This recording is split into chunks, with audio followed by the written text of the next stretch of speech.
चुनौती कांग्रेस के लिए नहीं है, चुनौती भारतीय जनता पार्टी के लिए इस समय है। केंद्र की सरकार 10 साल में देख ली देश की जनता, महंगाई, बेरोजगारी, नौकरी, इन सब मुद्दों को लेकर सत्ता में आई और सत्ता आने के बाद इन सब ये पूरे महंगाई चरम पर, सत्ता का, पावर का, पैसा का दुरुपयोग कर भीड़ इकट्ठा जरूर कर रही है। छत्तीसगढ़ में लोकसभा चुनाव की तैयारियां तेजी से देखने को मिल रही है। राजनीतिक पार्टियां अपने अपने स्तर पर अपनी तैयारियां कर रही है।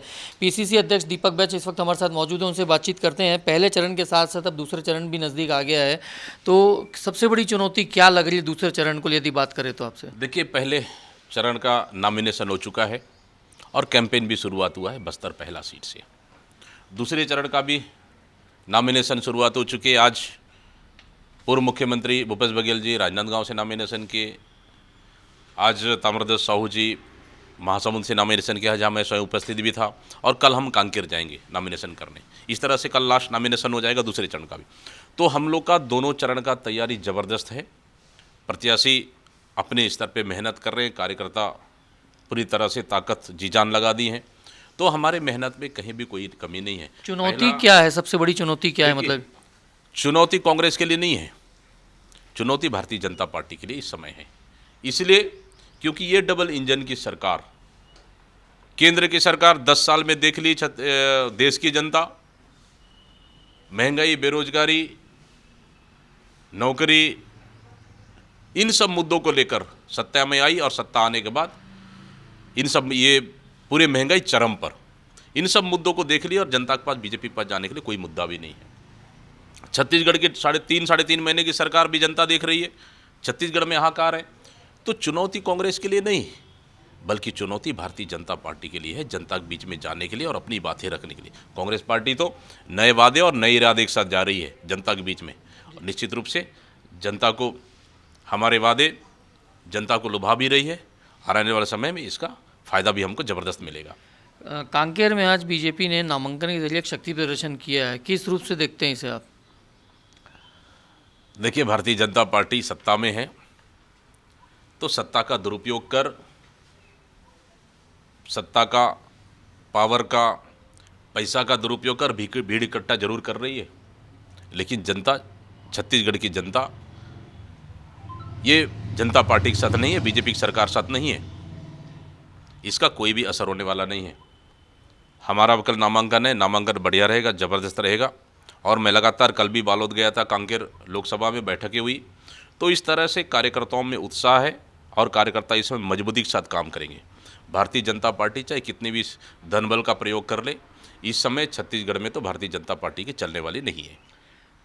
क्या लगता है, धर्मांतरण विरोधी होने के कारण भोजराज नाग को टिकट दिया है बीजेपी ने, और धर्मांतरण का मुद्दे को बीजेपी को कितना फ़ायदा मिलेगा लगता है? देखिए, जब जब चुनाव आता है तो भारतीय जनता पार्टी को संप्रदाय का याद आता है।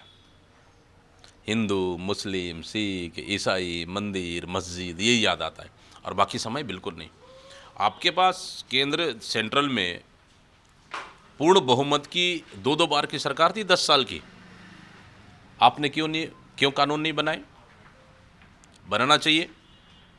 यहाँ बहुमत की सरकार है, आपने क्यों कानून नहीं बनाए? आपको बनाना चाहिए। लेकिन बस्तर जैसे शांत क्षेत्र के आदिवासियों को आप आपस में लड़ाने का काम कर रहे हैं। भाई से भाई, जाति से जाति, धर्म से धर्म को लड़ाने का काम कर रहे हैं। मतलब आप सीधा सीधा, बीजेपी का प्लानिंग है कि शांत बस्तर को अशांत करना चाहती है। वहाँ के आदिवासियों को, वहाँ से लोगों को चैन से जीने नहीं देना चाह रही है। बस्तर वैसी आग में झुलसा हुआ है। उसके लिए क्या प्लानिंग करना चाहिए? सरकार के पास कोई प्लानिंग नहीं है। लेकिन इन सब मुद्दों के लिए जब चुनाव आती है तो सरकार के पास बहुत सारे प्लानिंग है चुनाव जीतने के लिए। ये कोई भी इशू इस समय बस्तर या कांकेर आदिवासी क्षेत्रों में काम नहीं आने वाली है। महासमुंद से ताम्रध्वज साहू जी की दावेदारी कितनी मजबूत दिख रही है आपको लगता है? ज़बरदस्त उत्साह है। आज नामांकन में मैं गया था। माननीय ताम्रध्वज साहू जी सौम्य, मृदुभाषी चेहरा है, अनुभवी नेता है, सांसद भी रह चुके हैं, कई बार विधायक रह चुके हैं, सांसद भी रह चुके हैं, पूर्व मंत्री भी रह चुके हैं छत्तीसगढ़ हमारी शासन में। उनकी एक अलग छवि है। कार्यकर्ता स्वीकार भी कर रहे हैं, जनता के बीच में जा भी रहे हैं। और आज का उत्साह, आज का नामांकन रैली में तो कार्यकर्ताओं में काफ़ी उत्साह था। देखने को मिला। तो निश्चित रूप से कहीं ना कहीं ताम्रध्वज साहू को प्रत्याशी बनाने से महासमुंद सीट मजबूत हुई है और उस सीट को भी हम लोग जीतेंगे। ओवरऑल पहले और दूसरे चरण की तैयारियां क्या है, कांग्रेस कितना तैयार है, और क्योंकि कुछ समय बाद तीसरे चरण की भी बारी आ जाएगी। बिल्कुल बिल्कुल, दोनों चरणों के लिए, पहला 1 सीट, दूसरा चरण 3 सीट, चारों सीट के लिए कांग्रेस पूरी तरह से तैयारी कर ली है, मजबूती के साथ तैयारी कर ली है। हमारे तमाम नेता अपने काम, हमारे नेता और कार्यकर्ता अपने काम कर रहे हैं और रणनीति के साथ काम कर रहे हैं।